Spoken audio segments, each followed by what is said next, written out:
চট্টগ্রামের কাছেই বেশ কয়েকটি সক্রিয় ফল্ট লাইনের কারণে ভূমিকম্পের বড় ঝুঁকিতে বন্দরনগরী। ভূমিকম্পের ঝুঁকির বিষয়ে জানাতে চট্টগ্রাম থেকে আমাদের সাথে যোগ দিয়েছেন সহকর্মী আহসান রিটন। আহসান রিটন, চট্টগ্রাম তো ভূমিকম্পের বড় ঝুঁকির মধ্যে রয়েছে। আমরা প্রতিবেদনও যেমনটি দেখছিলাম, ৭ মাত্রার ভূমিকম্প হলে ৭৫% ভবন ধসে পড়তে পারে, কর্ণফুলী টানেলের মতো বড় অবকাঠামো ক্ষতিগ্রস্ত হতে পারে। সেক্ষেত্রে এই বিপর্যয়ের আশঙ্কা মাথায় রেখে কি ধরনের পরিকল্পনা গ্রহণ করা হচ্ছে? দেখুন, আমি আরও একবার বলেছিলাম যে আসলে চট্টগ্রামে এই যে বড় রকমের ঝুঁকির মধ্যে আছে ভূমিকম্প ঝুঁকিতে, সেটি নিয়ে আসলে এখনো পর্যন্ত কার্যকর কোনো পদক্ষেপ আমরা আসলে কোনো সংস্থাকে নিতে দেখিনি।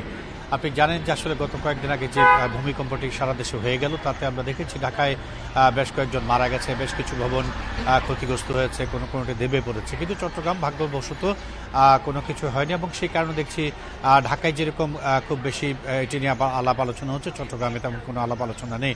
আপনি জানেন যে আসলে আমরা প্রতিবেদনে যেমনটি বলছিলাম যে ১৭৬২ সালে চট্টগ্রামে ৮.৫ থেকে ৮.৮ মাত্রার যে একটি ভূমিকম্প হয়েছে, এবং সেটিকেই ইতিপূর্বে আসলে সর্বশেষ ভূমিকম্প হিসেবে ধরে নেওয়া হয়েছে। কিন্তু আমরা দেখেছি গত ১৯৯৭ সালের ২১ নভেম্বর চট্টগ্রামে আরেকটি ভূমিকম্প হয়েছে, যেটি মিজোরামে যেটির উৎপস্থ, এবং সেটির মাত্রা ছিল ৬.১।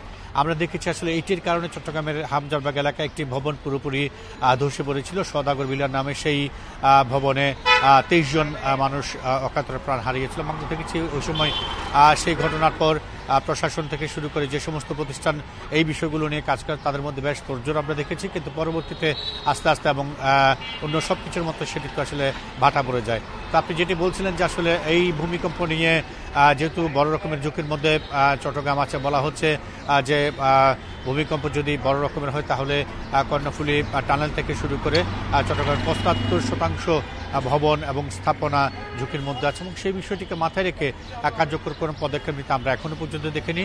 আমরা সবসময় যেটি দেখে এসেছি সেটি হচ্ছে কোনো একটি ঘটনা ঘটার পর প্রশাসন এবং নানা প্রতিষ্ঠান নড়ে চড়ে বসে, নানা রকম আশ্বাস দেওয়া হয়, এবং সিডিএকে আমরা যেটি বলতে শুনি যে তারা আসলে যে ভবন পরিকল্পনা দেওয়ার সময় সব কিছু খতিয়ে দেখে তারপর দেওয়া হয়।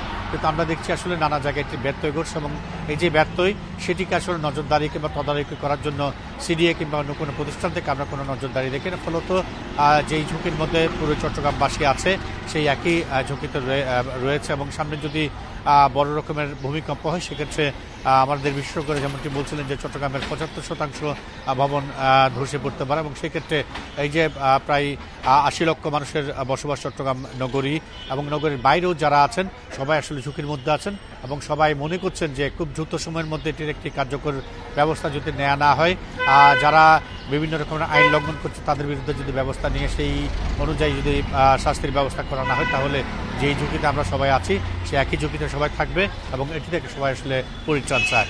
এ হচ্ছে চট্টগ্রাম থেকে আমার কাছে ভূমিকম্পের বিষয়ে এখন পর্যন্ত সর্বশেষ। চট্টগ্রাম থেকে জানাচ্ছিলেন সহকর্মী আহসান রিটন।